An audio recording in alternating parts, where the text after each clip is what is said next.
No ar, Faixa Livre, rádio jornalismo de verdade, a informação de primeira qualidade, a interpretação e os comentários das notícias, entrevistas, o contraditório.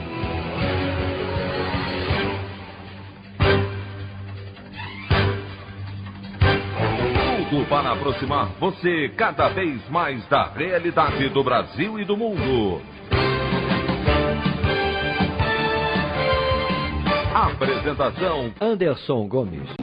Bolsonaro suspende a criação do programa Renda Brasil no modelo proposto pelo Ministério da Economia e amplia processo de fritura de Paulo Guedes.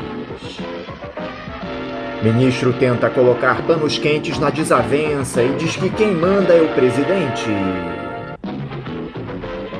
Governo afirma que nova CPMF não se restringirá apenas a transações digitais, mas a todo tipo de movimentação financeira. Essas e outras notícias na edição desta quinta-feira, 27 de agosto do ano de 2020 do programa Faixa Livre.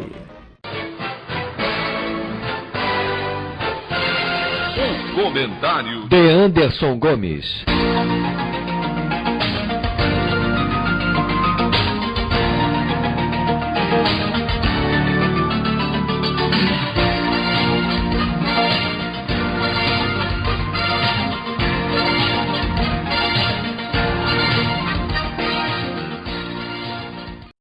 Bom dia, ouvintes.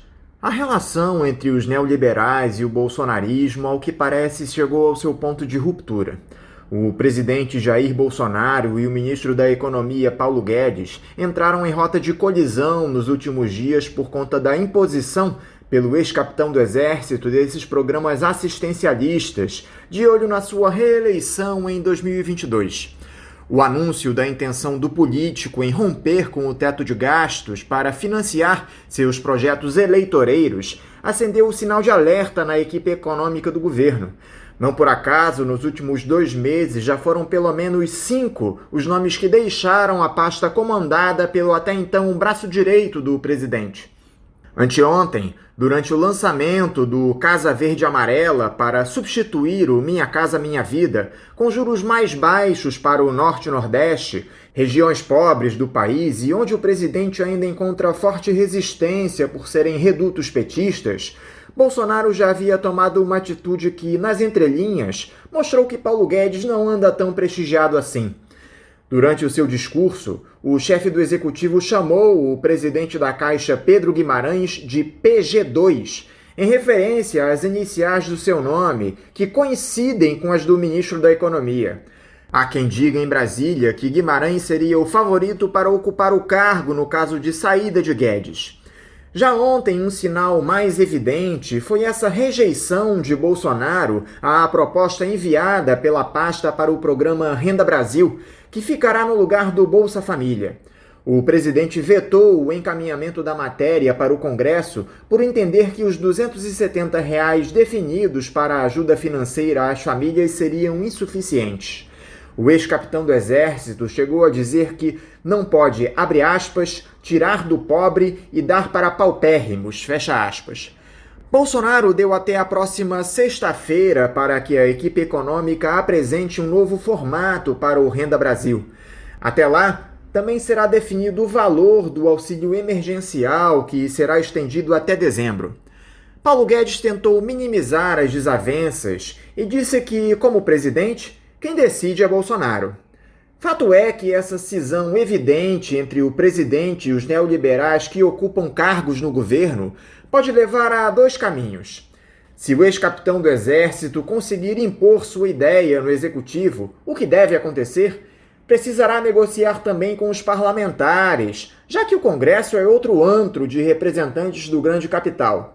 Caso não haja um acordo entre o político sem partido e o presidente da Câmara, Rodrigo Maia, aliado de primeira hora de Guedes, o caminho para a aceitação de um processo de impeachment contra Bolsonaro ficaria aberto. As cartas estão na mesa. Esperamos que esse desentendimento entre aqueles que detêm o poder econômico no nosso país e o chefe do executivo seja o início do fim do governo Bolsonaro. A opinião do Faixa Livre. Bandeirantes, Bandeirantes, 1360. Estamos apresentando Faixa Livre. Voltamos a apresentar Faixa Livre. Estamos de volta, ouvintes, com o início da edição de hoje do programa Faixa Livre, que tem na sua produção a jornalista Celeste Sintra, auxiliada pela também jornalista Natália Moraes, tendo no comando do áudio o Francisco.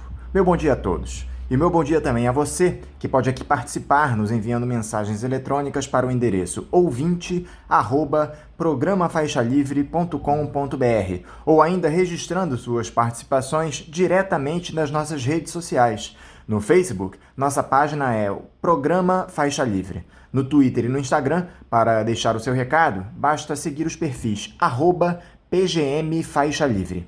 Lembrando que as participações por telefone estão inviabilizadas, pois durante o período da pandemia do novo coronavírus, nosso programa está sendo gravado no dia anterior à sua veiculação. Pedimos desculpas aos nossos ouvintes que costumam interagir conosco desta forma, mas foi a maneira encontrada pela equipe do Faixa Livre para mantê-los informados sobre o que acontece no país e no mundo com essa nossa visão crítica, e ao mesmo tempo preservando a saúde dos profissionais que levam o programa ao ar.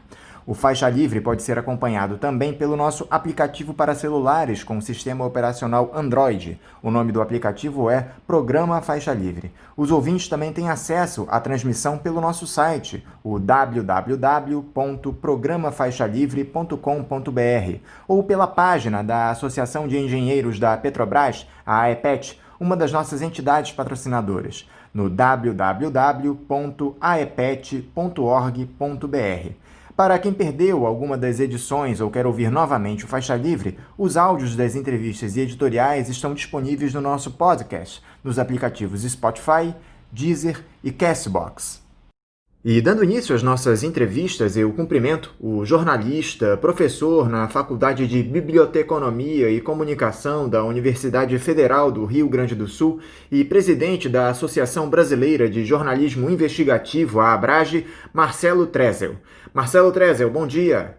Olá, Anderson, bom dia e um bom dia para todos os ouvintes. Marcelo, muito obrigado por dialogar conosco aqui no Faixa Livre. Marcelo, uma característica desse governo do Jair Bolsonaro desde o início do mandato, no ano passado, é o ataque a todos aqueles que questionam a sua gestão. E um dos alvos preferidos do presidente da República são os jornalistas. Não foram poucas as vezes em que o Bolsonaro ofendeu repórteres na saída do Palácio da Alvorada, em eventos oficiais ou naquelas suas transmissões pela internet. A última vítima do ex-capitão do Exército foi um profissional do jornal O Globo, que questionou o político no último domingo a respeito dos depósitos suspeitos de Fabrício Queiroz e sua esposa Márcia na conta da primeira-dama Michele. Bolsonaro respondeu ameaçando agredir o repórter. Como é que a ABRAGE observa esse tipo de atitude justamente daquele que deveria servir de exemplo para todos os brasileiros? Olha, Anderson, o presidente Jair Bolsonaro está dando sim um exemplo, só que infelizmente é um mau exemplo, né? O maior risco desse tipo de comportamento é justamente ele acabar legitimando ou incentivando agressões ou assédio verbal a jornalistas. Nós temos muitos casos, quase todos os dias aparece alguma situação em que um repórter, uma repórter são assediados nas redes sociais por militantes de Jair Bolsonaro. Quando publicam uma reportagem, acho que um dos principais casos foi a Patrícia Campos Melo, por exemplo, que acabou de lançar um livro sobre isso. A Vera Magalhães, as mulheres sofrem bastante, né, com esse tipo de assédio virtual.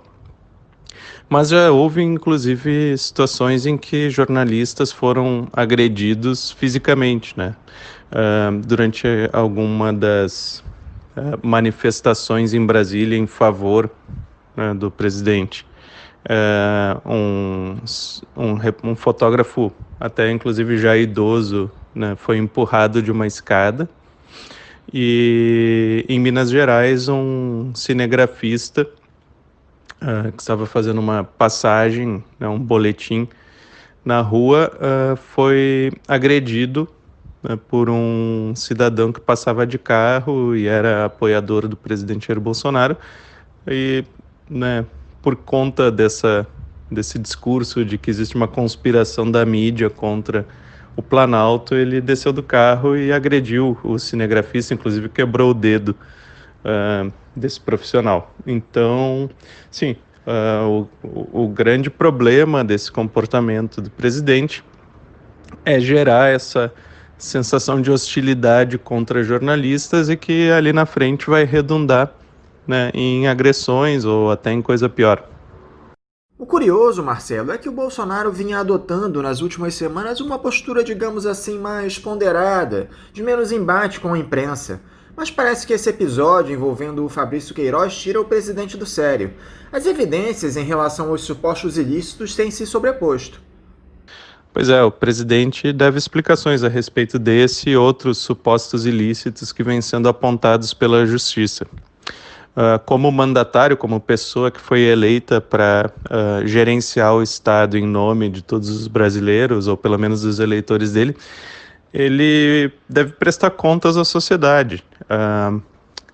Isso se chama accountability na teoria, na ciência política, e significa que toda pessoa eleita, né, todo funcionário público, eu também sou funcionário público, né, eu sou professor de uma universidade federal, eu devo explicações sobre o meu trabalho. Se não estiver fazendo o meu trabalho corretamente, né, eu posso sofrer sanções administrativas, mas também tenho que me explicar para a comunidade sobre por que eu não estou, né, ocupando o meu cargo corretamente, né, cumprindo com as minhas atividades corretamente. Então, realmente, o presidente Jair Bolsonaro parece não ter essa noção de estadista, né, de que faz parte do trabalho de um presidente da República responder às questões da imprensa e de, enfim, qualquer pessoa, de qualquer cidadão a respeito da sua carreira política. Além da divulgação de notas em repúdio a todas essas declarações ofensivas do presidente da República, Marcelo, vocês da Abrage pretendem tomar ou já tomaram alguma iniciativa no âmbito judicial contra o presidente da República para garantir a segurança dos profissionais e a liberdade de imprensa? Bom, infelizmente, a Abrage não tem grandes poderes, né? Embora seja uma associação respeitada e reconhecida. Eu não posso assinar um decreto dizendo, a partir de agora não pode mais bater no coleguinha jornalista. Infelizmente, nós dependemos, né, de outras instituições, né, que, por exemplo, o judiciário tome alguma atitude, que o legislativo tome alguma atitude, até mesmo o executivo. Também, ao contrário dos sindicatos, né, que tem a legitimidade jurídica para entrar, por exemplo, com uma ação por danos morais coletivos, a Abrage não pode simplesmente decidir, vamos entrar com uma ação, né, porque nesse caso aqui, vamos dar uma queixa-crime. Nosso trabalho, ele acaba sendo muito mais de advocacy, né? De pressão política, de estabelecimento de contatos, de convencimento. Então, e esse trabalho necessariamente ele acaba sendo de bastidores, né? Porque uma das regras da diplomacia é que a gente não deve, né, divulgar muito as negociações. Então, sim, nós viemos fazendo já há alguns anos, né, desde que começou esse recrudescimento das agressões contra jornalistas, do assédio moral, etc. Nós temos feito constantes contatos com políticos em Brasília, né? Nós temos nossa rede de associados, muitos deles, né, têm uma boa relação, têm, né, uma proximidade, se encontram, né, por força da sua atividade profissional com alguns desses políticos em Brasília, que esses sim têm o poder de, né, tomar alguma atitude um pouco mais contundente, e vemos tentando, né, fazer um trabalho de convencimento sobre a importância desse problema e sobre explicando por que, né, uma preocupação com preservar a liberdade de expressão e de imprensa é algo absolutamente fundamental para o Brasil. E quanto às notas de repúdio, né, eu sei que eu compreendo a frustração de muitas pessoas com as notas de repúdio, mas como eu disse, a Abrage ela não tem nenhum poder de fato, né, ao contrário, por exemplo, do presidente da Câmara, presidente do Senado, né, presidente do STF, que podem, de fato, tem uma caneta, né, com algum poder político. A Abrage, ela tem esse trabalho um pouco mais diplomático, um pouco mais, digamos assim,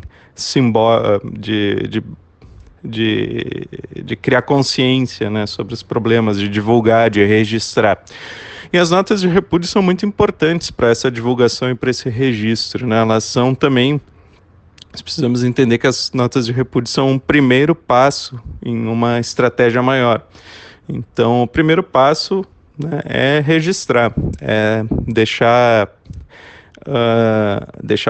colocar em texto, deixar um documento para a história, mostrando que, nesse dia um jornalista foi agredido, um jornalista foi ofendido, né? Porque também depois nós podemos, né, juntar todos esses casos e, né, montar, por exemplo, um caso, montar uma ação na Comissão Interamericana de Direitos Humanos, né? Essa foi uma ação que a Abrage tomou agora recentemente, junto com outras entidades. Então, com essas notas de repúdio, se pode montar um caso, né, e levar para a Comissão Interamericana de Direitos Humanos, dizendo, olha, no Brasil nós temos aqui um risco, né, para a liberdade de expressão, para a liberdade de imprensa, porque o presidente tem tais e tais comportamentos, os apoiadores do presidente têm tais e tais comportamentos. Então, sim, as notas de repúdio, elas têm a sua importância, né? E elas também servem para, fazem alguma pressão política, né? Servem como, inclusive podem servir como documento jurídico, podem servir como material para quem quiser buscar argumentos, né, para criticar esse tipo de ação. Então, sim, nós temos feito principalmente esse trabalho, né, de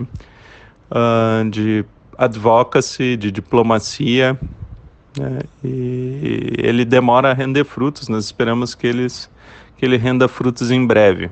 E nós temos, acho que a ação mais concreta, né, que poderia ser mencionada, nós temos o convênio da Abrage com a Ordem dos Advogados do Brasil, que foi lançado agora em maio, ou foi em maio,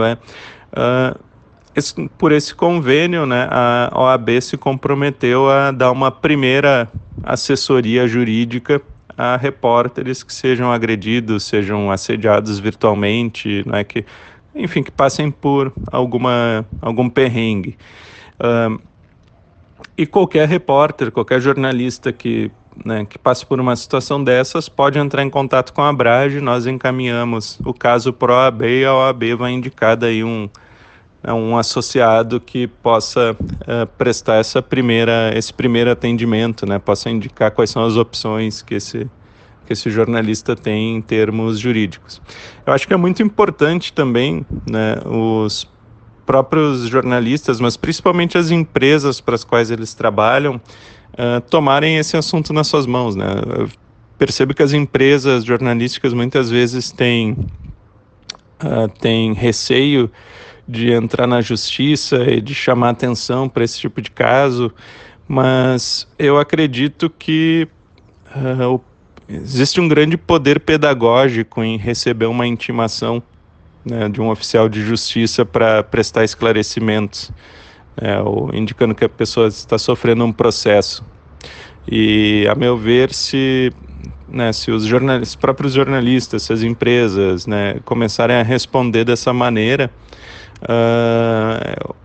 eu acho que depois de alguns casos em que esses assediadores, principalmente, essas pessoas que se escondem atrás de um teclado para atacar jornalistas, forem processadas, a gente pode ver uma redução aí nesse tipo de comportamento, Então, realmente é algo muito importante que as empresas que têm lá seu setor jurídico, jornalista em geral não vai ter muitas condições de pagar para um advogado entrar com um processo, mas as empresas que têm o setor jurídico, é muito importante que elas realmente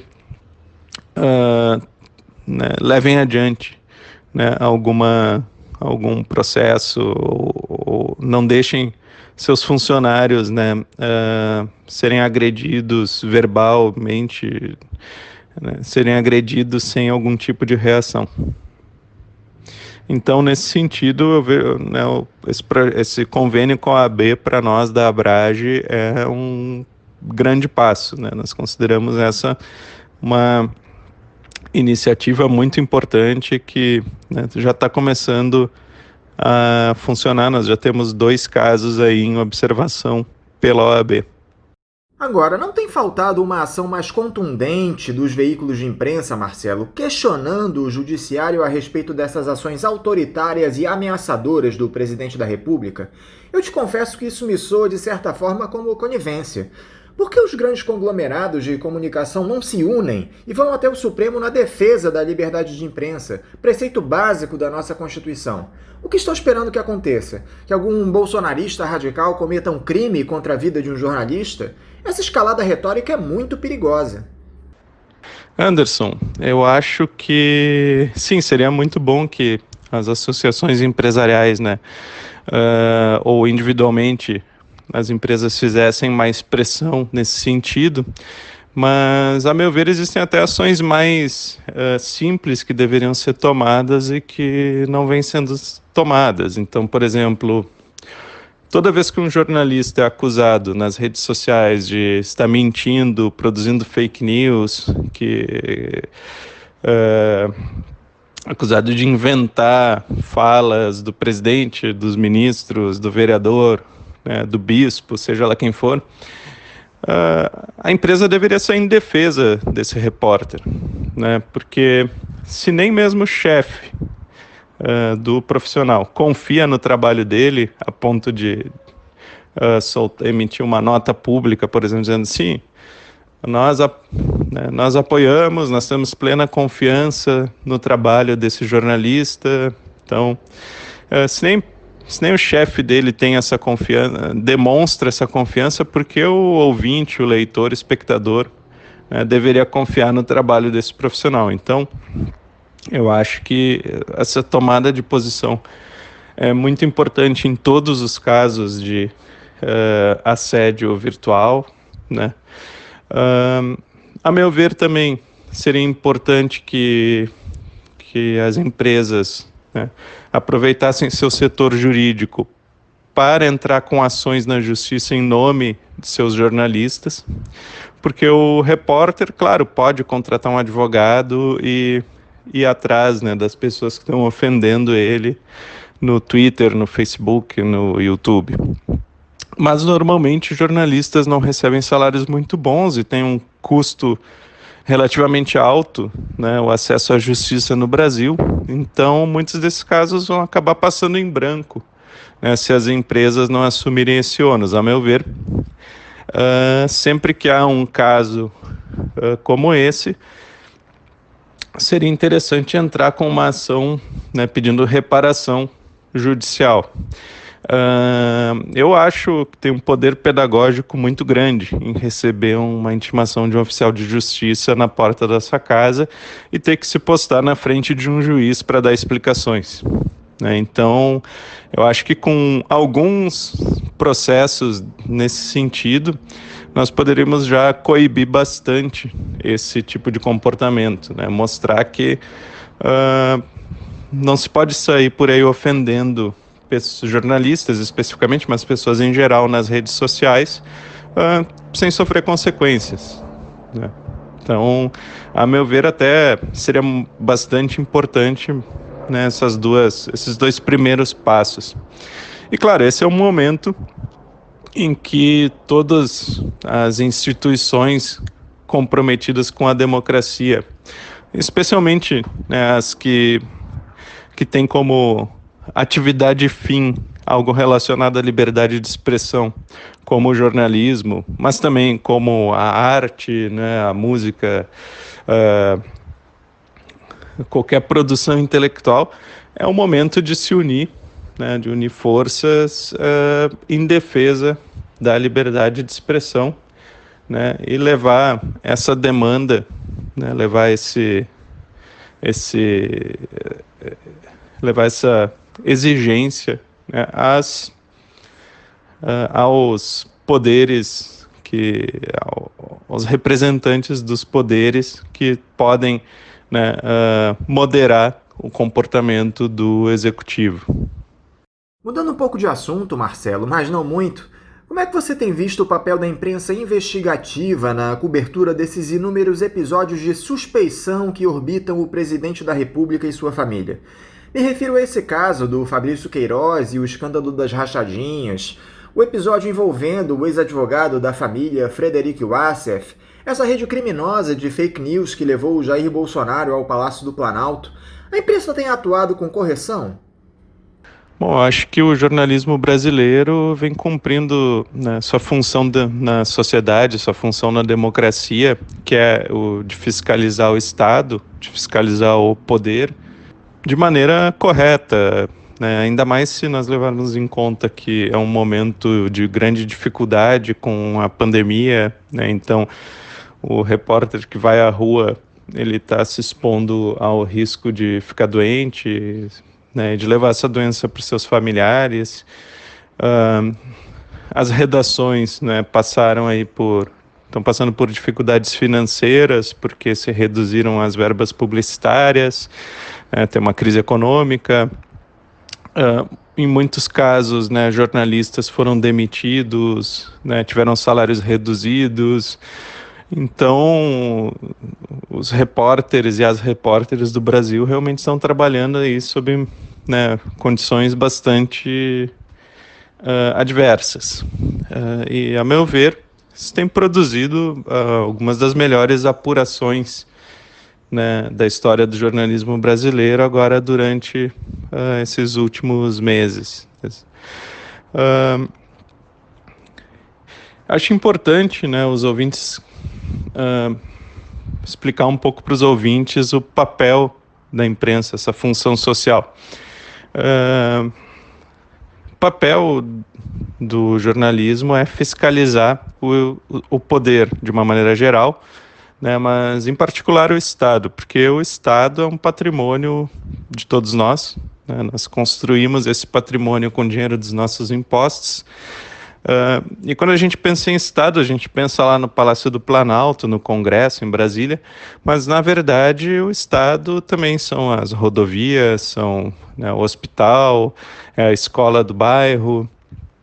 E o papel do jornalismo é verificar então se os governos, que não devem ser confundidos com o Estado, porque o Estado é permanente, os governos, né, são transitórios, duram 4 anos.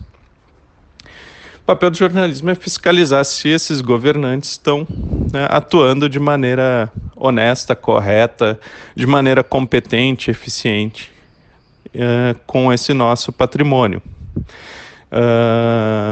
E não só os mandatários, né, os políticos eleitos, mas também os servidores públicos de uma maneira geral. Então, muitas vezes, né, os presidente, governador, prefeito se dizem perseguidos pela imprensa.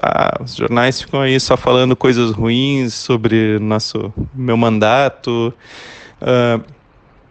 mas na verdade não é que a imprensa persiga um ou outro presidente, governador, prefeito, vereador.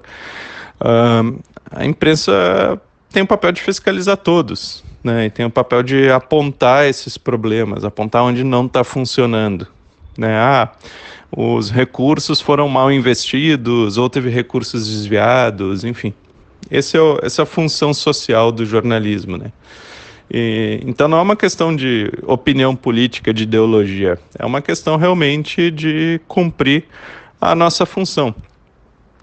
Eu diria que o jornalismo está agindo de maneira errada quando não estiver perseguindo um determinado, né, todos os governantes, todos os políticos eleitos, todas, né, as instituições que usam dinheiro público, e não só, mas também outras instituições que têm poder no Brasil, como, por exemplo, grandes empresas, né?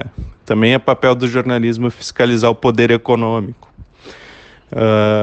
Então, muitas vezes existe essa tensão entre a classe política e os jornalistas.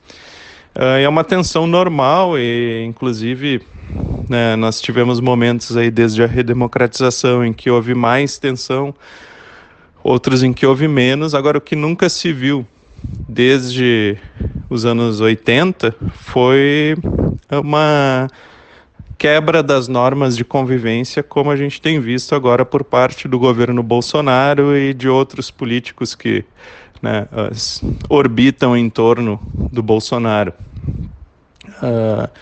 Esses ataques pessoais a jornalistas, nessas ameaças de agressão física, enfim, isso é quase inédito no Brasil e é uma quebra com as regras mais básicas de civilidade que é inadmissível numa democracia. Marcelo, por falar nos rolos da família Bolsonaro, nós tivemos essa semana duas situações que foram essas transações suspeitas na conta da loja de chocolates do Flávio Bolsonaro e a descoberta de pagamentos milionários realizados ao Frederic Wassef pela sócia de uma empresa que tem contratos com o governo federal. O cerco se fecha contra o presidente, as denúncias se avolumam, mas o legislativo se mantém inerte diante de tudo que vem acontecendo. É evidente que nós não temos um dos atores fundamentais para que o desgaste do presidente seja irreversível, que é a mobilização popular nas ruas. Mas você não acha que o fato de o presidente da Câmara, Rodrigo Maia, não aceitar nenhum dos pedidos de impeachment contra o chefe do executivo que se acumulam em sua mesa, não passa a impressão de conivência do parlamento aos malfeitos do Bolsonaro? Ainda que falte povo nas ruas, sobram provas. Olha, Anderson, eu como cidadão, obviamente, tenho uma opinião sobre isso tudo, mas como presidente da Abrage, eu não acho que seja meu mandato fazer esse tipo de avaliação política. Eu não sou juiz, então não posso determinar se existem ou não provas suficientes e, ao mesmo tempo, também não sou deputado federal, então não cabe a mim determinar se existem ou não motivos suficientes para encaminhar um processo de impeachment. Eu quero crer que o presidente da Câmara, o presidente do STF, o STF, o Senado, né, todos esses poderes moderadores estão fazendo o que julgam o mais adequado para defender a democracia no Brasil. E claro que, como Abrage, né, nós vamos continuar sempre cobrando esses poderes quando houver algum caso de ataques a jornalistas, né, e também sempre saindo na defesa da liberdade de expressão e de imprensa, na defesa do acesso à informação pública, da transparência pública, né, que fazem parte aí dos nossos pilares de atuação na Abrage. Enquanto o presidente não é acossado pelo legislativo, ele segue em sua trajetória de olho na reeleição, Marcelo. Na última terça-feira, o Jair Bolsonaro lançou o programa Casa Verde Amarela para substituir o Minha Casa Minha Vida, com juros mais baixos. Ele já anunciou também que vai criar o Renda Brasil para o lugar do Bolsa Família. Essa tentativa do ex-capitão do Exército de se desvincular dos programas sociais criados pelas gestões petistas e conferir uma identidade ao seu governo pode, de alguma forma, beneficiá-lo eleitoralmente ou é só um movimento para atender à sua militância ideológica? Eu não tenho como saber exatamente, né, quais são as motivações do presidente para essas ações. O que eu posso dizer a esse respeito como cidadão é que, a meu ver, um dos principais problemas do Brasil é que não existe continuidade nos programas, né? Cada 4, 8 anos muda o presidente, ou o prefeito, ou o governador, e os políticos, né, os mandatários aqui têm essa tendência a tentarem apagar as ações dos seus antecessores ou transformar elas, né, se apropriar de alguma maneira.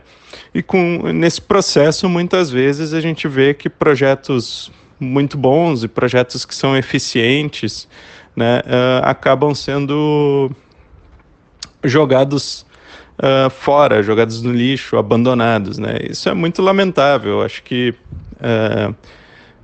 o foco de qualquer mandatário, de qualquer administrador público, gestor público no Brasil, deveria ser no longo prazo, né? E nos benefícios que um projeto pode trazer à sociedade, não necessariamente nos benefícios eleitorais. É claro que também eu não sou ingênuo, né? E faz parte da política se preocupar com as eleições, mas acho que traz muitos prejuízos ao Brasil, realmente, a ausência de alguns planejamentos de longo prazo e que sejam mantidos, né, por governos de diferentes ideologias, né, de grupos concorrentes politicamente. Então, enfim, não sei se é o caso, se Bolsonaro está preocupado com as eleições ou com o que ele está preocupado, não é, né, como eu já disse antes, não é meu papel fazer esse tipo de avaliação, mas, né, como jornalista, eu espero que os jornalistas brasileiros se encarreguem de investigar, né, onde esses novos projetos vão acertar, onde eles vão errar, se eles vão abandonar algo que era eficiente, algo que era bom, algo que trazia benefícios, especialmente para as pessoas mais pobres, né, para as pessoas que têm mais necessidade de ajuda do Estado. Marcelo, nós temos visto nos últimos tempos alguns veículos em seus espaços editoriais comparando a gestão de Jair Bolsonaro à de outros ex-presidentes do nosso país, algo que tem provocado enorme polêmica. Você acha que a imprensa tem exagerado na dose ao expor suas opiniões? A meu ver, uma das principais pragas que assolam o jornalismo brasileiro é a falsa equivalência. O que é a falsa equivalência? A falsa equivalência é comparar duas coisas que estão em categorias ou em níveis, né, diferentes. Então, um exemplo que eu gosto de dar é naquelas reportagens sobre mudança climática e sobre, né, aquecimento global, que trazem, de um lado, a opinião, né, de uma cientista brasileira que participa do painel internacional sobre o clima, painel esse que reúne todos os pesquisadores dedicados ao assunto, produz relatórios, produz previsões, enfim,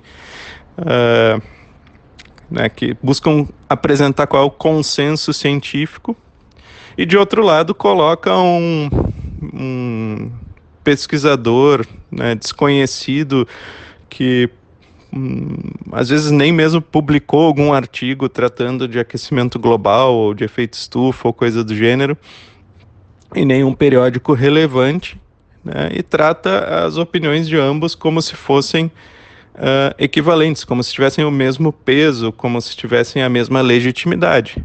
E não tem, né? Na verdade, o jornalismo tem essa tendência ou esse costume de sempre tentar dar os dois lados de uma questão, mas é que existem questões que não têm dois lados, né? Ao menos do ponto de vista da democracia e dos direitos humanos. Então, outra questão, né? Acho que, a meu ver, qualquer posição que seja contrária a algum direito humano, ela não é uma posição legítima, né? Não é uma posição que deveria ser considerada equivalente a pessoas que estão propondo, né, que têm um compromisso com os direitos humanos. Por exemplo, um compromisso com a democracia, né? Eu acho que os governos, né, anteriores, né, de Dilma Rousseff, o governo do presidente Luiz Inácio Lula da Silva, o governo de Fernando Henrique Cardoso, de Itamar Franco, de Fernando Collor, né, os presidentes que foram eleitos pelo voto direto, eles tiveram diversos problemas, né? Acho que todos eles tiveram ações criticáveis, condenáveis, inclusive, mas não acho que se possa honestamente questionar o compromisso, né, de nenhum deles com a democracia, né? Então é muito pernicioso, né, fazer essa confusão, né, misturar esses ex-presidentes, né, que tinham, por mais maiores fossem seus defeitos, né, tinham esse comprometimento com a democracia, com um presidente que não demonstra nenhum compromisso, né, com essas instituições, que na verdade, pelo contrário, só demonstra desprezo pela democracia, né? A meu ver, nós não podemos esquecer que há poucas semanas a revista Piauí, né, publicou uma reportagem em que trazia, né, testemunhos dizendo que o presidente Jair Bolsonaro chegou a ordenar um golpe, né, na prática, quando foi consultar, né, quando existia a possibilidade de o STF apreender o celular dele e de algum dos filhos dele para uma investigação, né, ele, numa reunião ministerial, disse que queria intervir no STF, né, mandar lá um soldado, como disse, né, um dos filhos. A meu ver, né, é impossível comparar esse tipo de atitude com atitudes que eventualmente, né, foram um pouco mais, né, resvalaram em um pouquinho no autoritarismo desses presidentes anteriores, né. Eu acho que realmente seria muito bom para o jornalismo brasileiro se afastar desse fetiche do doisladismo, como o pessoal costuma dizer na gíria, né? Esse costume de sempre dar dois lados mesmo em questões que, né, quando esses dois lados não têm nenhuma equivalência. Para encerrar, Marcelo, você enxerga uma alternativa ao bolsonarismo no curto prazo para o nosso país? É possível que a oposição se coloque como uma via a esse discurso imposto pela extrema-direita, com toda a expressão que ela alcançou? As possibilidades estão sempre abertas, né? Eu acho que a própria ascensão do bolsonarismo é um bom exemplo disso. A gente teve um grande movimento conservador, né, alinhado à direita e ao liberalismo econômico, que não estava realmente no radar de muitas pessoas no Brasil, né? Eu acho que, inclusive, por uma falha, talvez até da própria imprensa, que talvez pudesse ter se dedicado a cobrir um pouco mais, né, fazer uma cobertura um pouco melhor, mais aprofundada desse tipo de militância política. Muita gente atribui o sucesso eleitoral do presidente Jair Bolsonaro a uma campanha de desinformação, não é? De uso do WhatsApp, das redes sociais para espalhar fake news, esse tipo de coisa. Mas eu acho que, claro, isso teve alguma influência no resultado, mas eu sou muito cético quanto a essa perspectiva de que o Bolsonaro se elegeu só com base numa campanha de desinformação. Eu acho que, inclusive, é um grande mérito do movimento, né, que elegeu o presidente, a capacidade de organização política que ele demonstrou. Não é porque as redes sociais estão aí, qualquer grupo político poderia ter usado as redes sociais, né? Mas quem conseguiu realmente organizar uma militância, né, organizar grupos, né, unir vários grupos sociais que estavam um pouco soltos e sem ter uma ideologia com a qual se identificar, foi esse grupo, né, do presidente Jair Bolsonaro. Enfim, então da mesma forma como isso aconteceu de uma certa maneira surpreendente para muitos de nós, pode acontecer uma nova surpresa daqui 2 anos, né, ou daqui 6 anos, ou mesmo daqui 20 anos. Eu acho também que os próprios governos, né, do PT são também um exemplo de que nada na política é permanente, né? Muitas pessoas, inclusive, né, um dos motivos pelos quais muitas pessoas se aglomeraram em torno da proposta da extrema-direita conservadora foi esse medo de que o PT se eternizasse no poder. Porque realmente, né, 4 mandatos seguidos é bastante coisa, né, pode dar essa impressão de fim da história, né, de que nada mais vai acontecer, mas aconteceu, né? Houve um impeachment que muitas pessoas, né, não viam no horizonte, e houve depois, né, todo esse processo eleitoral de 2018 que também foi algo atípico. Então, eu, né, como não sou um político profissional, enfim, não tenho também, talvez, essa capacidade de apontar, avaliar quais seriam os caminhos mais promissores. Mas eu acho que, sim, existem movimentos, né, de resistência, de reação a essa ascensão desse grupo conservador e liberal, e que pode acabar realmente. Também tem uma reação sendo organizada, né, por grupos alinhados mais ao centro. Enfim, daí pode surgir, né, nada impede que tenham sucesso em convencer os eleitores, né? Mas, enfim, então eu acho que é sempre importante a gente lembrar que tudo pode acontecer na política. Marcelo Tressel, muito obrigado por conversar conosco aqui no Faixa Livre. Eu desejo a você um ótimo dia de trabalho e mando o meu abraço. Gostaria de agradecer a oportunidade de participar do Faixa Livre e convidar os jornalistas, estudantes de jornalismo e outros interessados a participarem do Congresso Internacional de Jornalismo Investigativo da Abrage, que esse ano vai ser virtual por causa da pandemia e vai ter inscrições gratuitas para quem não puder pagar a inscrição. Quem quiser conferir a programação está no abrage.org.br, Abrage com J, né?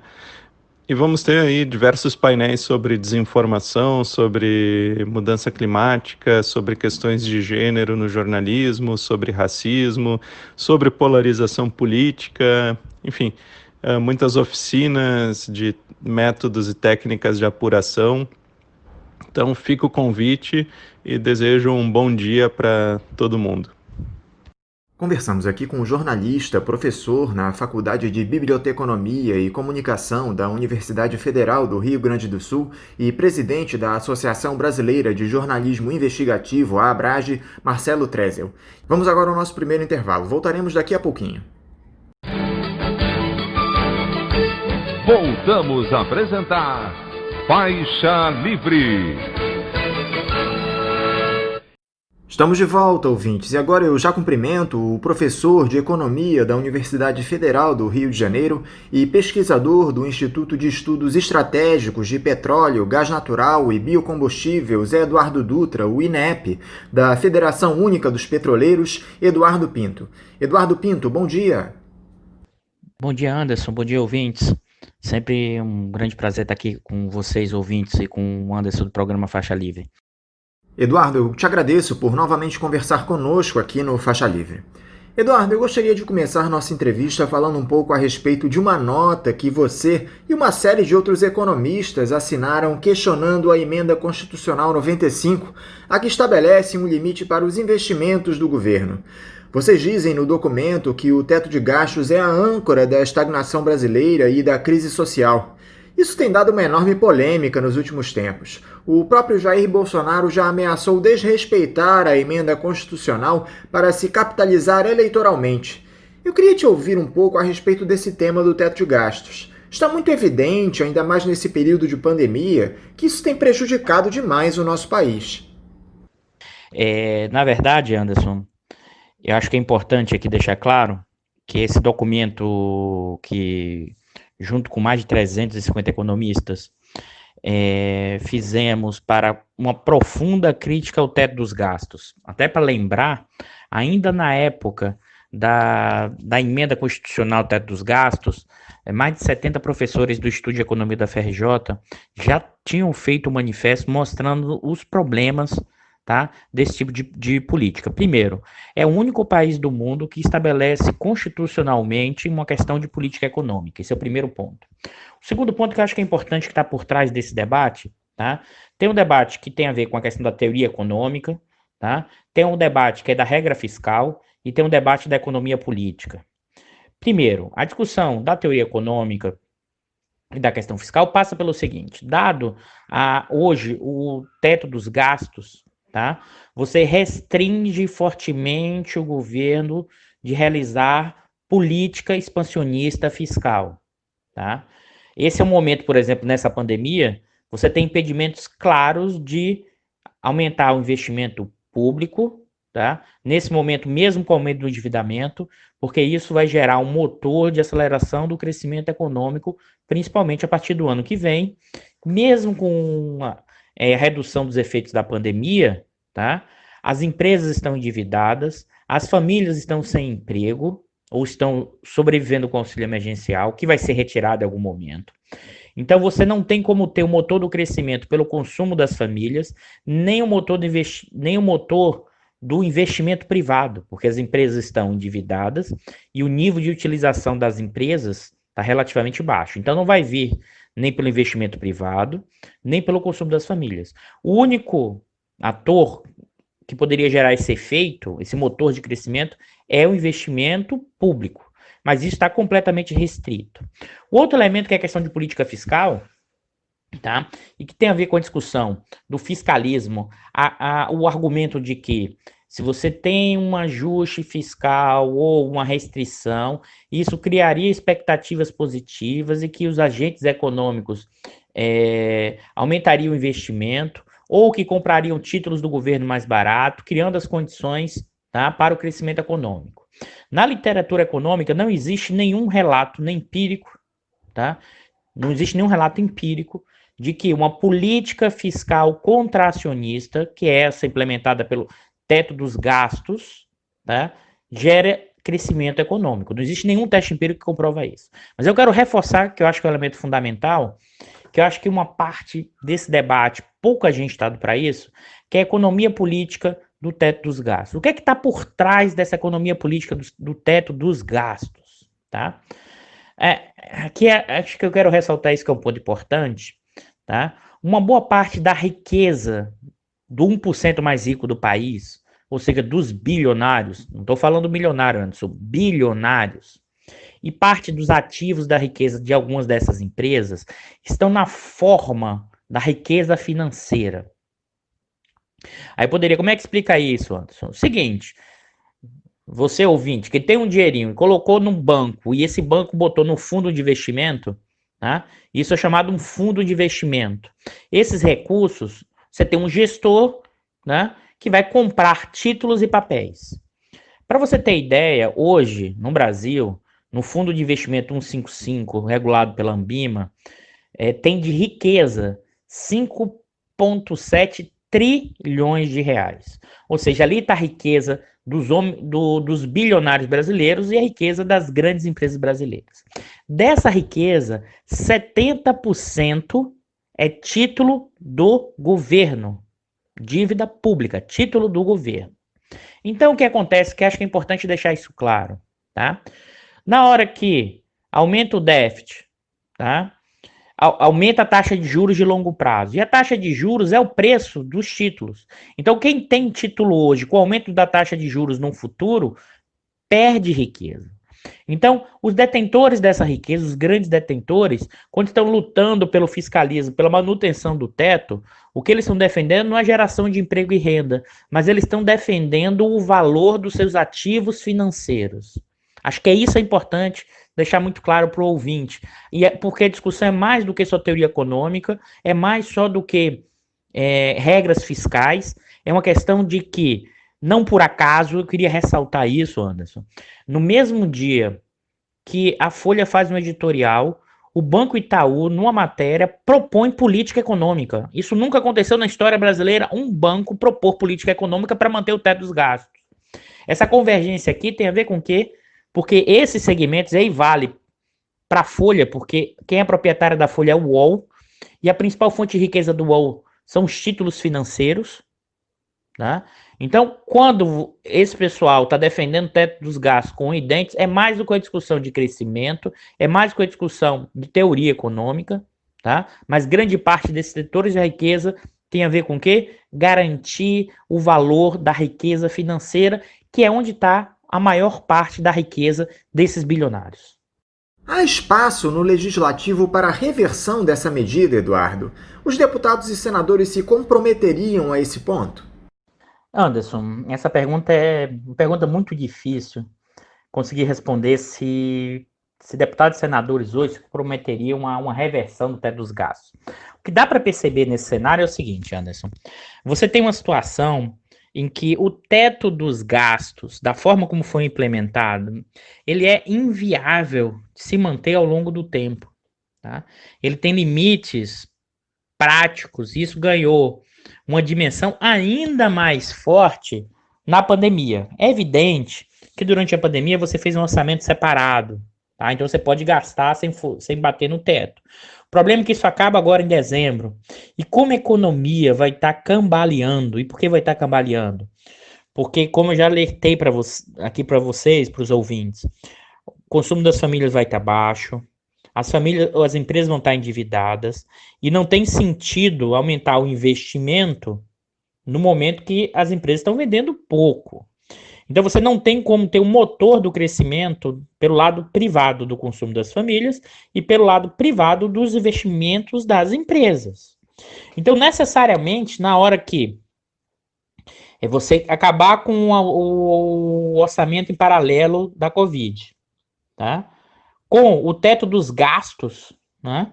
Você vai ter 2021 com a redução dos gastos do governo e dos investimentos, no momento que um dos únicos motores que podem reacender a economia são exatamente os gastos do governo e o investimento do governo. A questão toda que eu fico me perguntando é o quanto esses senadores e deputados, que alguns deles acreditaram sim que esse tipo de medida poderia gerar crescimento, tá?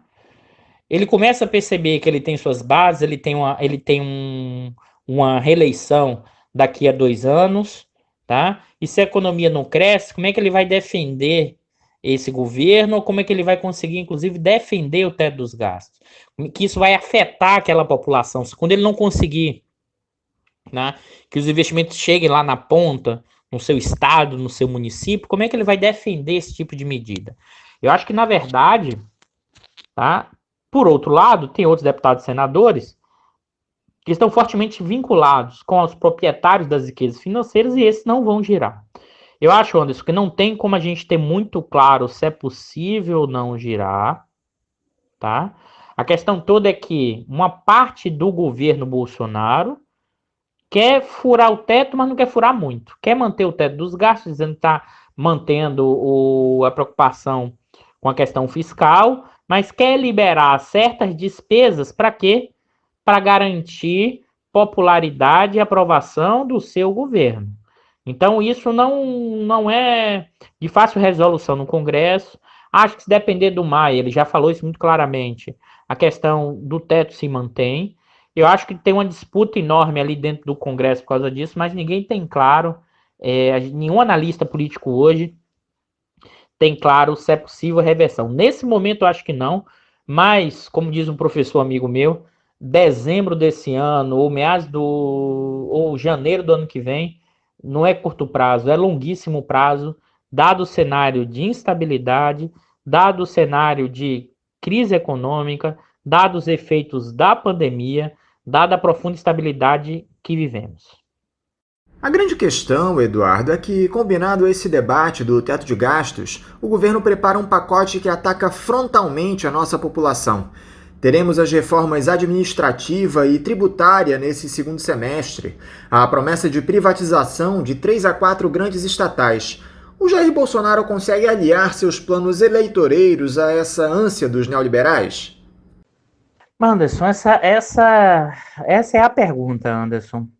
É o quanto o Jair Bolsonaro consegue aliar seus planos eleitorais, ou seja, sua reeleição, tá, aos projetos do andar de cima, principalmente do andar de cima financeirizado. E eu queria, antes de responder isso, deixar mais claro o que eu estou chamando desse andar de cima financeirizado.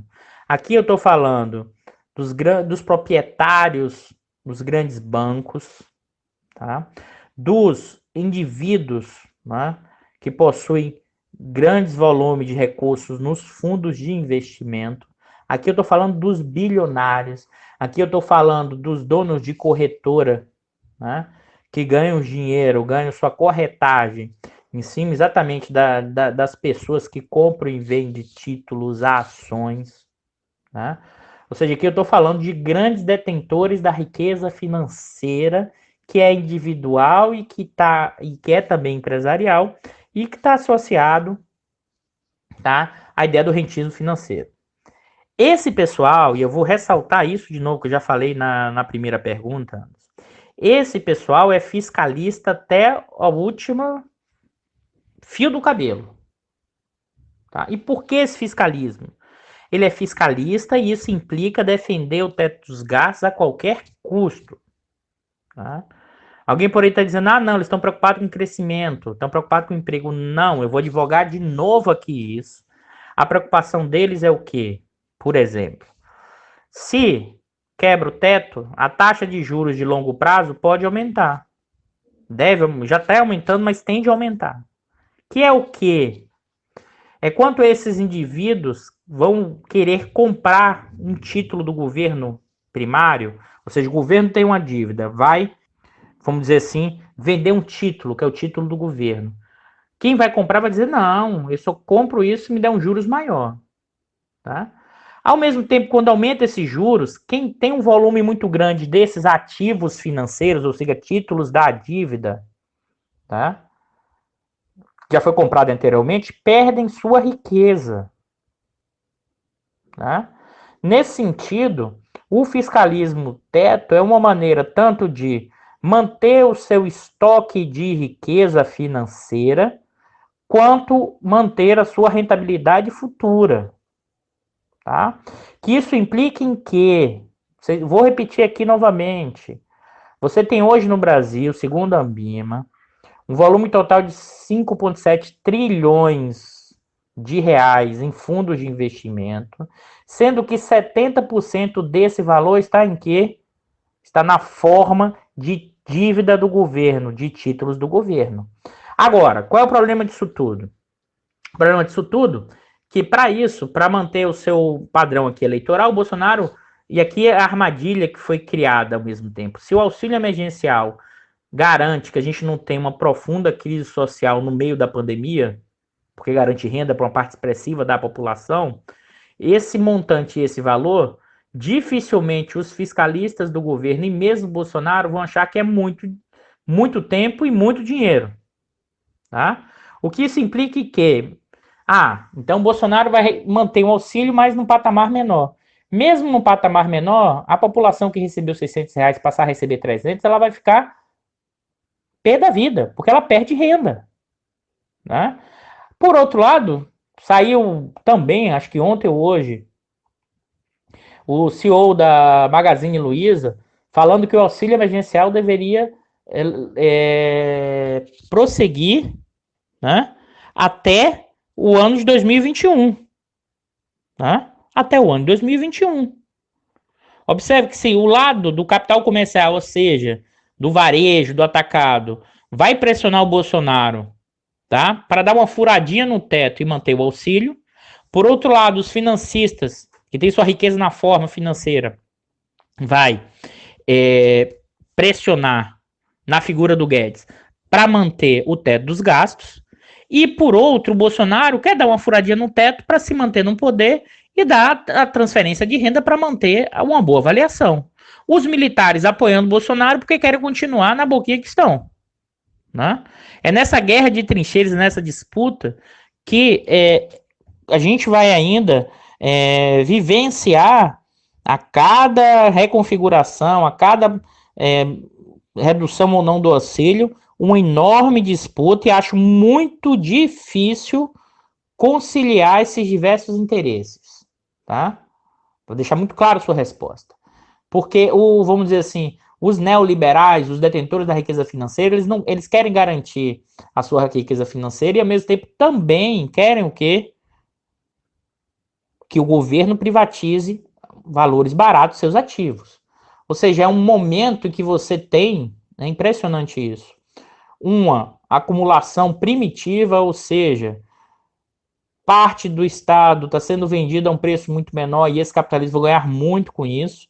Ao mesmo tempo, você implementa reformas, né, de trabalho e outras que reduz o poder dos trabalhadores. Agora, acho muito difícil essa conciliação eleitoral porque o teto dos gastos é uma medida insustentável, ainda mais a partir do ano que vem, porque a economia não vai se recuperar, como alguns economistas neoliberais esperam, tá? Isso vai gerar uma frustração enorme. É isso, Anderson, mas a cena dos próximos capítulos não dirão essa trajetória, essa é a minha hipótese. Uma dessas medidas eleitoreiras do ex-capitão do Exército, Eduardo, é o programa Casa Verde Amarela, que foi lançado essa semana para substituir o Minha Casa Minha Vida. Primeiramente, eu gostaria de saber o que você achou desse programa, que vem com juros mais baixos para o norte e nordeste do país. Acho que é importante aqui, primeiro, destacar o que tem diferente desse programa atual em relação ao programa anterior, tá? Na verdade, primeiro, tem uma estratégia do governo Bolsonaro que é todos os programas feitos anteriormente durante a gestão do PT, algumas delas, reatualizar ou manter coisas parecidas ou modificar, mas mudar os nomes, para que não estejam associados ao governo do PT. Então, na verdade, se você olhar, o programa Casa Verde Amarelo tem elementos parecidos, tá? Tem elementos parecidos com Minha Casa Minha Vida, tá? Por exemplo, a questão dos brados é parecido na faixa 1, na faixa 2, na faixa 3, né? O atendimento da faixa 1 é até R$800 era no programa Minha Casa Minha Vida e agora R$2.000, tá? As taxas de juros são relativamente parecidas, mas tem uma diferença importante, é que, tá? Nessa faixa 1 da população mais pobre que ganha até 1,8 salário, R$1.800 por mês, tá? Havia subsídios de até 90% para as famílias, ou seja, uma parte, né, da prestação seria paga pelo próprio governo, tá?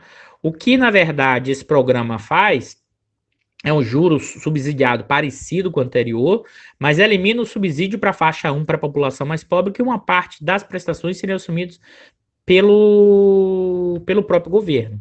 Aqui eu queria ressaltar que a volta desse programa é um elemento positivo, tá? Porque necessariamente ter juros subsidiados para a população mais pobre ter acesso à casa é uma ótima medida.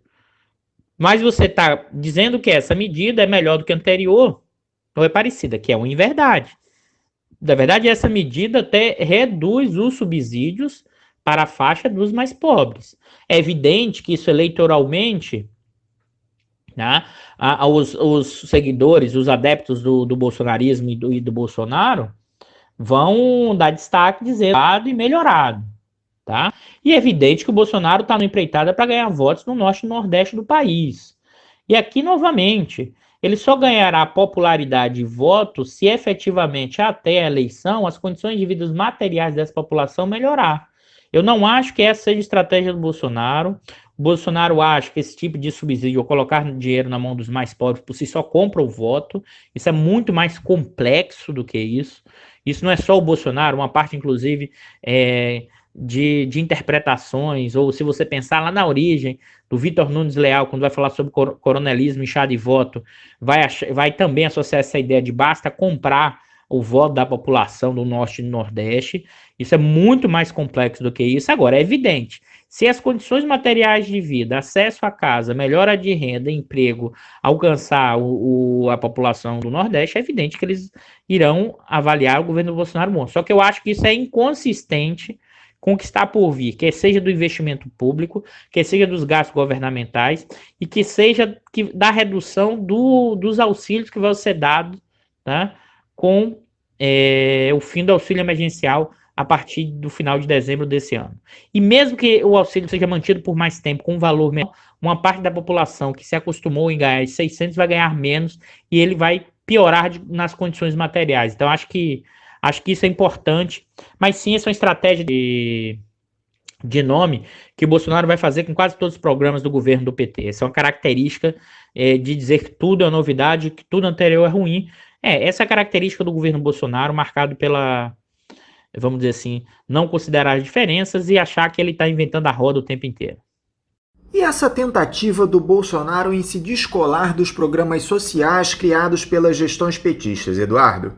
Além do Casa Verde Amarela, o presidente já anunciou que vai substituir o Bolsa Família pelo Renda Brasil.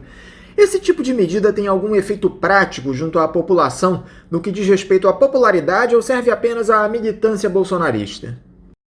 Aqui eu quero reforçar esse ponto, que acho que para mim esse é um ponto central, e acho que tem algumas análises que eu não concordo. Eu vou apresentar aqui as minhas hipóteses sobre essa discussão. Primeiro, a substituição do Bolsa Família pelo Renda Brasil, tá? Acho que essa substituição é em volta ao que a gente já tinha respondido para vocês entenderem, ouvintes, que tem tudo que deu certo nos programas sociais, programas efetivos anteriormente, o Bolsonaro vai pegar, adaptar e mudar o nome. Essa é uma característica, isso o Bolsonaro vai fazer isso o tempo inteiro. A minha questão toda, e acho que eu acho que é importante ressaltar alguns números para a gente entender os impactos desse processo. Então, vamos lá. O Bolsa Família, tá? O Bolsa Família, e aqui eu queria ressaltar isso, antes, tá? Deixa eu mostrar aqui antes da pandemia, acho que é importante a gente destacar a questão aqui toda central. O Bolsa Família, tá? Pagava valor médio de R$190, tá? Antes da pandemia, tá? Os valores gastos pelo governo eram em torno de 30 bilhões por ano, 30 bilhões por ano, tá? E isso atingia cerca de 14 milhões de famílias, tá? 14 milhões. Então, Bolsa Família é o quê? Programa aqui. Atingia 14 milhões de famílias, gastava por ano 60 bilhões, tá? E o valor médio do recebimento do auxílio era de R$190, tá? O que o governo federal ainda não vai provavelmente propor, mas não está claro ainda, inclusive o Bolsonaro não gostou da proposta do Renda Brasil, voltou, está nos jornais de hoje, tá? Dia 26/8, é que o pagamento seria em torno de R$300 por mês, tá? E isso alcançaria cerca, né, de 21 milhões de famílias, 21 milhões de pessoas, famílias, tá? Aí você vai dizer, pô, Vai mais do que dobrar os gastos do Bolsa Família? Vai dobrar os gastos do Bolsa Família e vai aumentar a renda. Então a população vai achar isso bom ou ruim? Teoricamente acharia bom, porque aumentou a renda e aumentou a abrangência.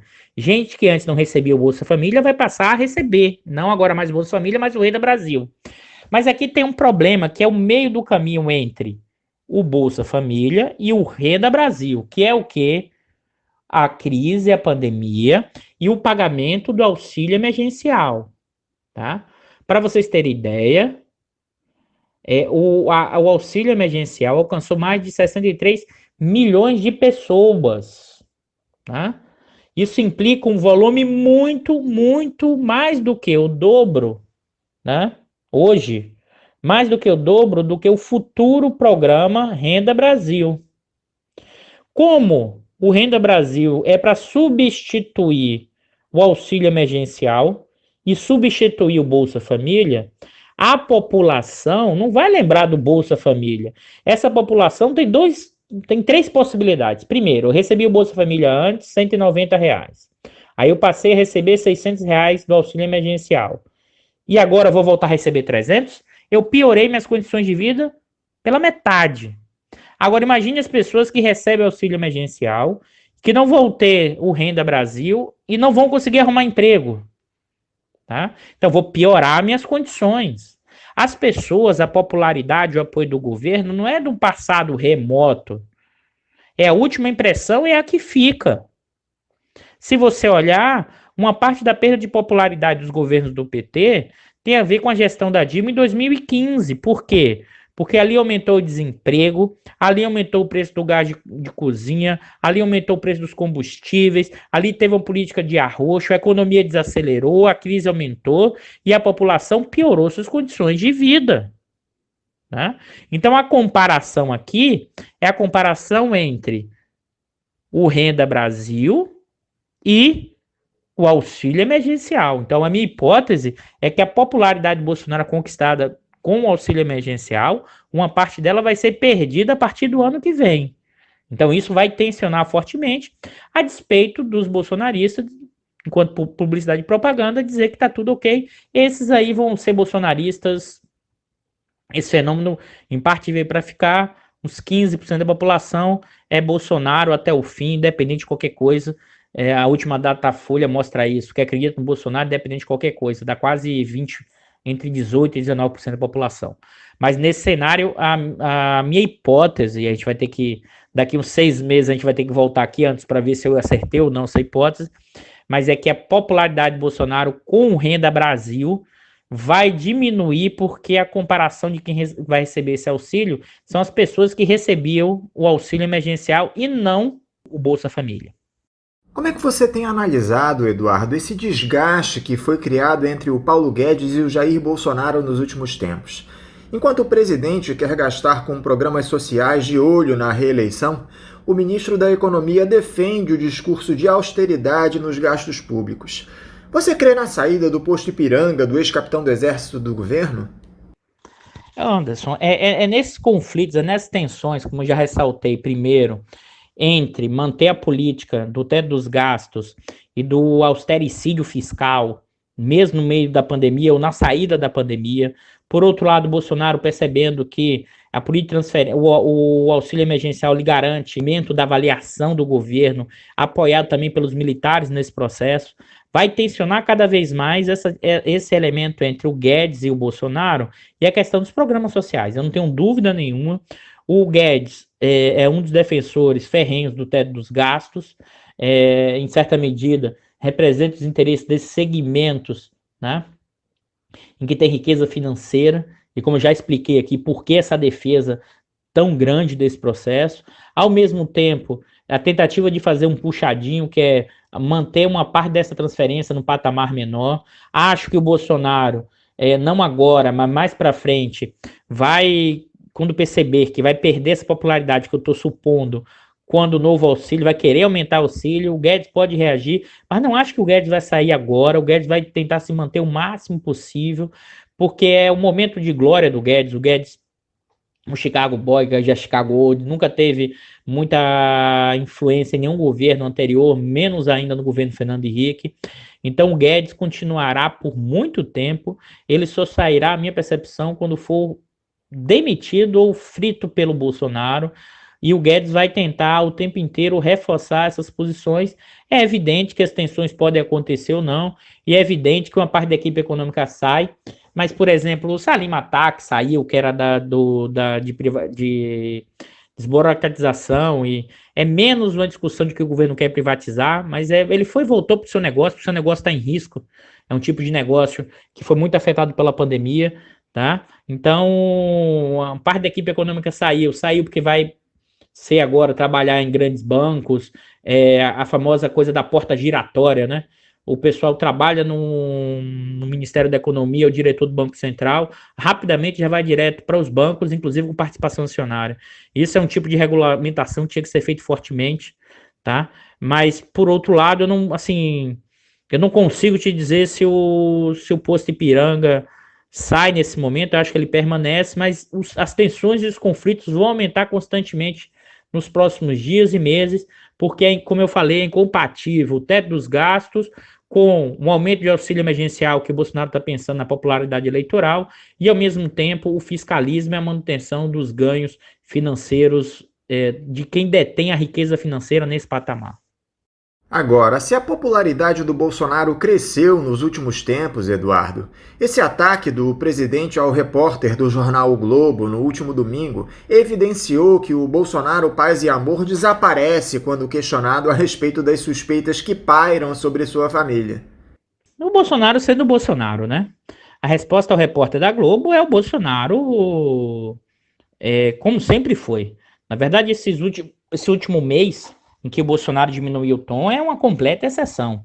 Basta ver todos os vídeos ao longo da vida do Bolsonaro. O Bolsonaro é esse estilo. O Bolsonaro, ele não respeita a diferença. O Bolsonaro não pode ser questionado. E o Bolsonaro, o questionamento feito pela questão do Queiroz. Então, assim, tem toda uma investigação a partir do Ministério Público do Rio de Janeiro sobre a questão da rachadinha no gabinete do filho dele, que à época era deputado e agora é senador da República, o Flávio. Toda vez que a discussão do Queiroz vem, o Bolsonaro fica muito nervoso, e o jornalista fez a pergunta por que existiu depósito na conta da primeira-dama a partir do Queiroz, tá? Como isso já tinha visto há muito tempo, o Bolsonaro ele se estrutura a partir do seu clã Bolsonaro.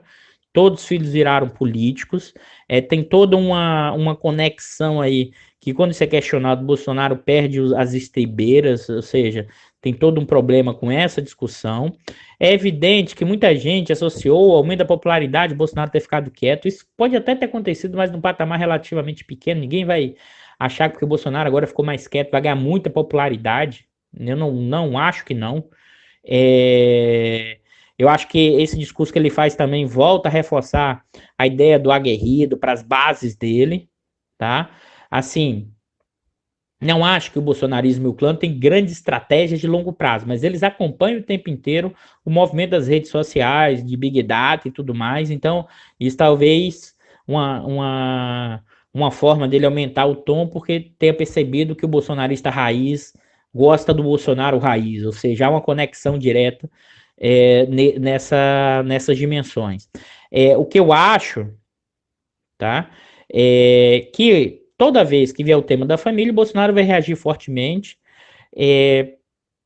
Acho que ele vai manter esse tipo de ataque, e acho que esse efeito sobre a popularidade do Bolsonaro não é um grande elemento. Pode até ser nos segmentos acima de 10 salários mínimos, mas isso é tão pequeno na população que não representa grande, vamos dizer, apoio eleitoral ou de aprovação do governo, e esses segmentos não... E mais ainda, que eu queria ressaltar, esses segmentos foram segmentos que sempre apoiaram o Bolsonaro. Eu acho que aqui é importante, Anderson, demarcar, porque a ideia do auxílio emergencial fica parecendo que o bolsonarismo, o Bolsonaro, é um projeto a partir do andar de baixo. Não, tá? Os empresários votaram no Bolsonaro, Os financistas votaram no Bolsonaro, o bloco no poder votou no Bolsonaro, a classe média que ganha acima de 10 salários mínimos votou no Bolsonaro, quem ganha entre 2 e 5 basicamente votou no Bolsonaro, entre 5 e 10, e quem menos votou no Bolsonaro foi abaixo de 2 salários mínimos, que é mais de 50% da população brasileira. Tá? Se agora aumenta a popularidade nesse segmento, né, é porque as condições materiais, depois de 5, 6 meses, melhoraram dessa população.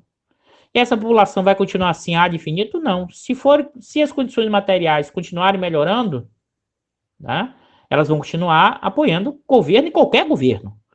O Lula teve o apoio e a popularidade teve porque as condições materiais melhoraram. O problema é que você não consegue melhorar as condições materiais, né, apenas com transferência de renda. Tem que ter aumento de salário mínimo, investimento, projeto social. E esse governo não tem essa linha e não terá essa linha. Ele não tem essa ala desenvolvimentista como pregado por alguns, né?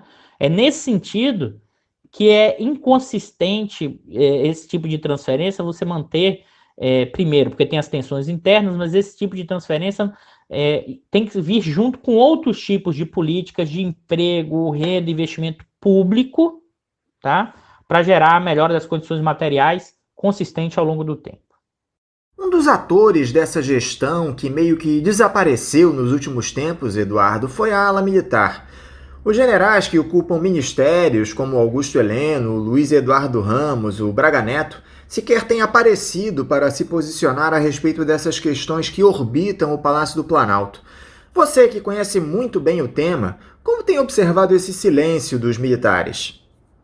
Anderson, entre os militares, assim, tem um certo, vamos dizer assim, alinhamento entre essa ala militar e vamos dizer assim, o ministro do Desenvolvimento Regional. E aqui, novamente, eles não são desenvolvimentistas, eles já foram a público dizer isso. Isso vale para o Mourão, para o Heleno, para o Braga Neto. Só que eles perceberam o seguinte, eles têm um projeto de poder, tá? Eles estão no poder, a quantidade de militares no governo é enorme, os gastos do governo com a defesa, eles aumentaram, ou seja, você está tendo mudança, reforma da Previdência que não afetou os militares, e eles estão dentro do governo, né? E eles perceberam e viram que nessa furada do teto no auxílio emergencial, uma porta para continuar por mais 4 anos no governo, porque o governo Bolsonaro, né, é o governo que os militares estão presentes e recebendo suas benesses. Esses militares, eles não são liberal raiz como o Guedes, eles são liberais difusos.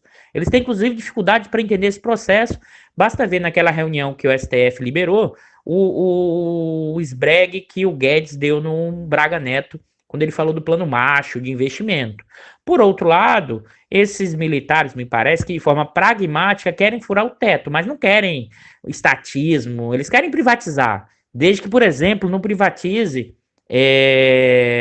Angra, porque aí tem um projeto da questão nuclear que os militares querem, mas a Eletrobras pode privatizar. Ou seja, os militares aí estão pensando muito mais nos seus interesses corporativos e manutenção do poder, e por isso furar o teto, do que uma ala militar desenvolvimentista. Isso não existe no governo, eu queria alertar isso aqui, isso é um erro de interpretação, tá? E que, na verdade, os militares estão tentando furar esse processo do teto, que é um neoliberalismo difuso, mas desde que se mantenha no poder, ou seja, estão pensando de forma corporativa de manutenção junto com o Bolsonaro nesse projeto.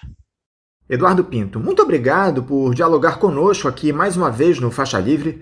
Eu desejo a você um ótimo dia de trabalho e mando um abraço. Obrigado, Anderson. Obrigado, ouvintes. Bom dia e abraço a todos.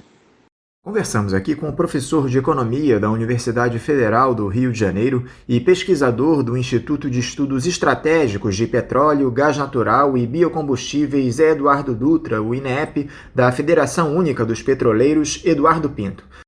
Dentro desse processo de transição que vem ocorrendo no programa nos últimos tempos, os ouvintes que desejam ajudar a manter o Faixa Livre no ar devem passar a fazer as suas contribuições na conta em nome da Associação de Funcionários do BNDES, a AFBNDES, cuja agência é a do Banco Itaú, de número 1964, conta corrente 03004, dígito 1. Repetindo, Banco Itaú, agência 1964, conta corrente 03004, dígito 1. O CNPJ da AFBNDES para a realização dos depósitos de quem não é cliente do referido banco é o 33-984-550-0001-41. Repetindo, o CNPJ da AFBNDES é o 33-984-550-0001-41. Lembrando que todos os recursos depositados nesta conta são destinados exclusivamente ao financiamento dos custos do Faixa Livre. Para quem não conseguir anotar as informações referentes à conta, elas estão disponíveis no nosso site, o www.programafaixalivre.com.br, e nas nossas redes sociais, no Facebook, Twitter e Instagram. É importante lembrar que os ouvintes que têm depósitos agendados para a antiga conta da AEPET devem fazer a mudança do agendamento no seu respectivo banco. Repetindo mais uma vez a conta da AFBNDES do Banco Itaú, agência 1964, conta corrente 03004, dígito 1. Vamos agora a um novo intervalo. Já estaremos de volta. Voltamos a apresentar Faixa Livre. Já voltamos, ouvintes, e agora eu saúdo o jornalista, assessor de sustentabilidade do Museu do Amanhã, Emanuel Alencar. Emanuel Alencar, bom dia. Olá, amigos do Faixa Livre, é um enorme prazer estar aqui com vocês mais uma vez. Agradecer o convite, um grande abraço, Anderson Celeste, e aos amigos. Muito obrigado, Emanuel, por conversar conosco mais uma vez aqui no programa. Emanuel, o meio ambiente pede socorro no nosso país. A gestão de Jair Bolsonaro tem atacado frontalmente todos os biomas do Brasil.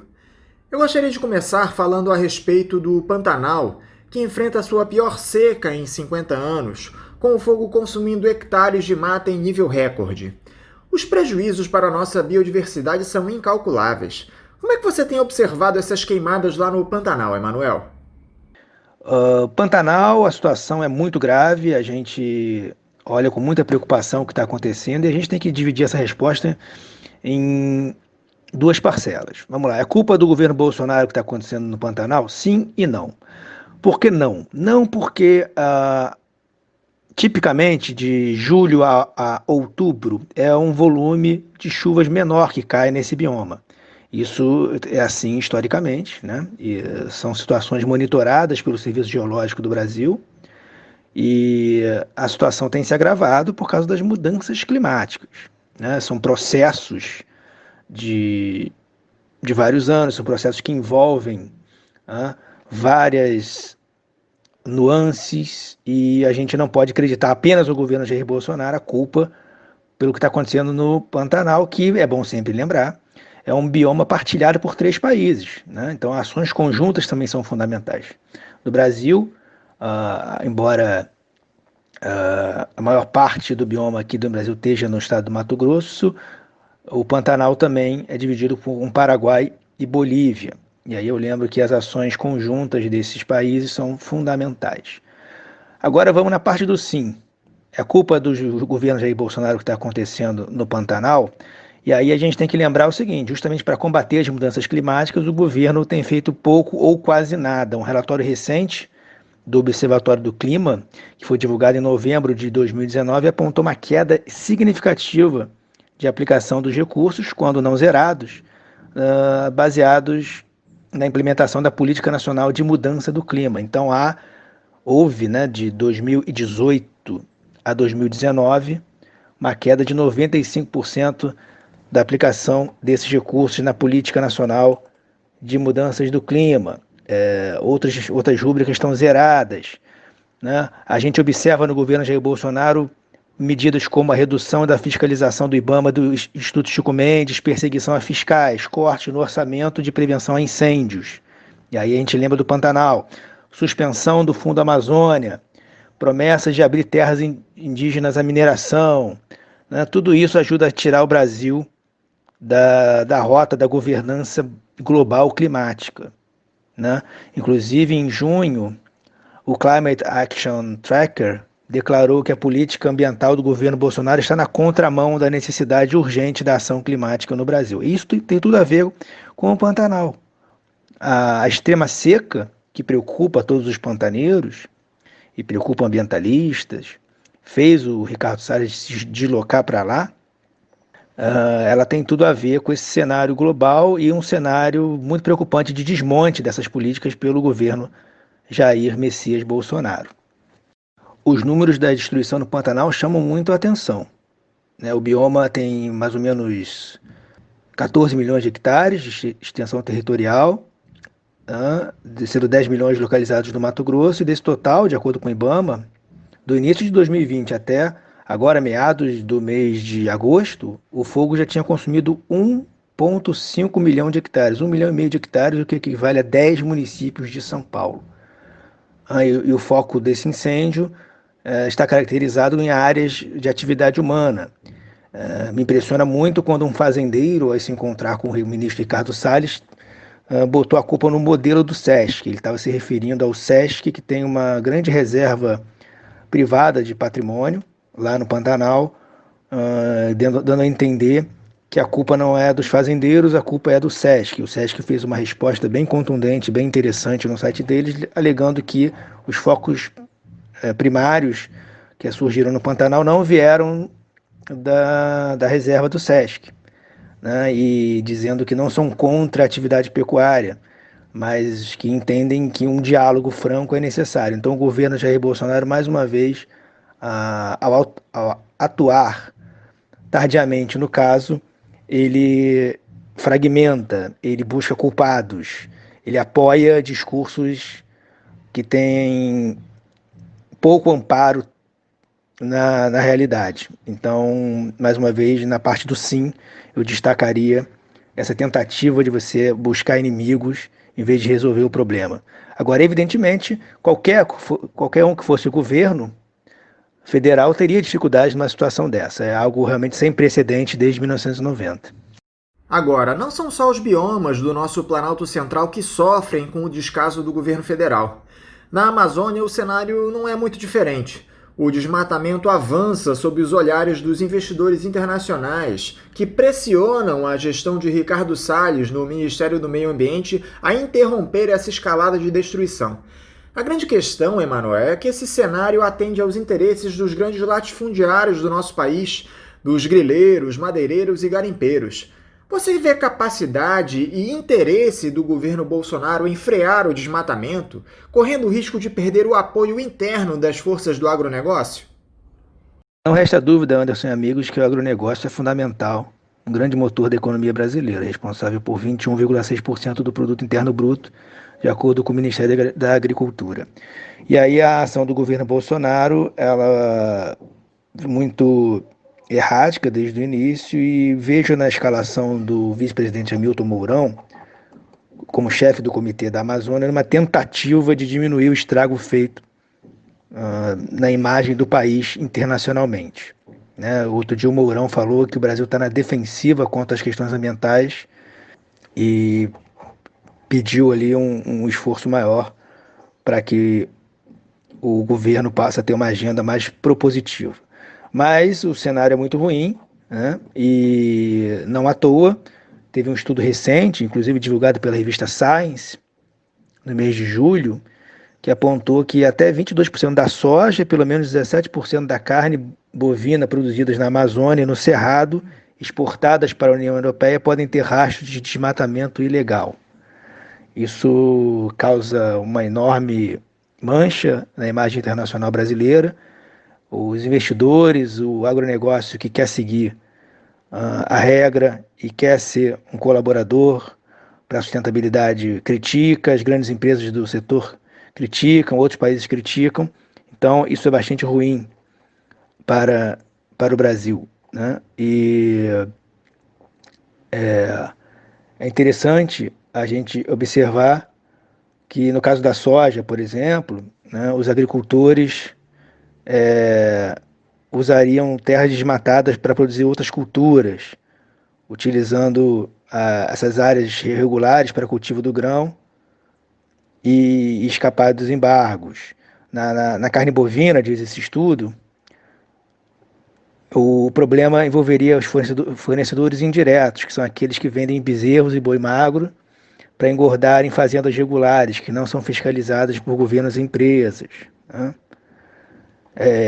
Aí é um outro dado preocupante: cerca de 45% das propriedades da Amazônia e 48%, ou seja, quase metade das propriedades nesses dois biomas que fornecem soja e carne para exportação, ainda não estão cumprindo as medidas de reflorestamento e preservação do Código Florestal, né? E aí, a gente, lendo nas entrelinhas, a gente observa que o próprio Ministério da Agricultura elogiou a pesquisa, que contém informações importantes sobre o período de 2008 a 2018, e destaca que mais de 90% dos produtores rurais não estiveram envolvidos com qualquer tipo de desmatamento ilegal. Então, a gente tem um diálogo, né, uma disputa de narrativas, mas que a imagem do Brasil é muito ruim, né? Então, eu acho que o governo vai ter que tomar alguma medida mais concreta para continuar exportando e evitar o risco ali de um problema maior no mercado internacional. Emanuel, a auditoria anual das contas do Ministério do Meio Ambiente mostrou que a pasta deixou de seguir o planejamento estratégico em 2019 e executou apenas uma pequena parcela do orçamento para programas de mudanças do clima e conservação da biodiversidade e não lançou editais para pesquisa nessas áreas. Foi o que mostrou um relatório publicado na última sexta-feira pela Controladoria Geral da União. Sobre mudança climática, dos 10,3 milhões autorizados no orçamento, 13% foram efetivamente utilizados, enquanto que para a conservação e uso sustentável da biodiversidade, só 14% do orçamento foi executado. Ou seja, verbas existem, o que falta é interesse da administração federal. Não resta a menor dúvida que o governo Jair Bolsonaro tem sim, né, uma política muito clara de desmonte da proteção ambiental. E só que isso, depois desses primeiros movimentos muito caóticos do ministro Salles de criticar os fundos internacionais, o governo teve que recuar com o enorme pavor dos setores produtivos em terem as exportações prejudicadas pelo cenário internacional e pela imagem muito arranhada do governo. Então o Mourão teve que se reunir agora em julho com fundos de investimentos internacionais, teve que ouvir muitas críticas, né? E agora o recado para o Mourão é o seguinte: olha, camarada, a gente está de olho. Ou vocês reduzem desmatamento e mostrem governança efetiva para melhorar a situação, ou a gente vai continuar aí com o pé atrás com o Brasil, né? E lembrando que os fundos de investimentos europeus sempre ameaçaram retirar os recursos se não forem adotadas ações para conter a devastação. Então o Mourão tenta aí atuar como um bombeiro para contornar a situação e fica falando algumas coisas que não têm lastro na realidade, né? Falou que o governo não pode ser culpado do desmonte quando todo mundo está vendo que os dados são muito claros quanto a isso. A impressão que dá, Emanuel, é que pouco será feito pelo governo. Um sinal disso é o desmonte acelerado de órgãos que têm o dever de defender a nossa biodiversidade, como o IBAMA e o ICMBio. Há um aparelhamento constante nesses órgãos por militares e por gente ligada aos interesses do capital hegemônico. Não há nada que possa ser feito para interromper essa destruição dos órgãos de controle, Emanuel. Para frear o desmonte, para frear a intolerância, para frear o absurdo, só mesmo os órgãos de controle. Eu lembro aqui que o Ministério Público Federal entrou com ação de improbidade administrativa contra o ministro do Meio Ambiente do governo Jair Bolsonaro, Ricardo Salles, acusado de desestruturação dolosa das estruturas de proteção ao meio ambiente. Nessa ação, que foi agora do dia 6 de julho, os procuradores da República pedem o afastamento do ministro Salles, em caráter liminar e urgente, e a condenação dele nas penas previstas pela Lei de Improbidade Administrativa: perda da função pública, suspensão dos direitos políticos, pagamento de multa e proibição de contar com o poder público e de receber benefícios e incentivos fiscais ou creditícios. Então, eu vejo o Ministério Público muito atuante, inclusive em alguns episódios recentes de mudanças profundas na gestão do Instituto Chico Mendes, cujo chefe, Romero Cerqueira, inclusive, já foi exonerado. Não sabemos quem vai assumir. Então, os órgãos de controle assumem um papel fundamental para a garantia do artigo 225 da Constituição Federal, que é a salvaguarda dos nossos ativos ambientais e a proteção e a garantia do meio ambiente equilibrado. Essa ausência de políticas públicas que defendam a nossa biodiversidade, Emanuel, enfrenta pouca resistência no legislativo, justamente por conta dessas pressões da bancada do agronegócio que nós já citamos anteriormente. A população não consegue observar esse tipo de situação, Emanuel.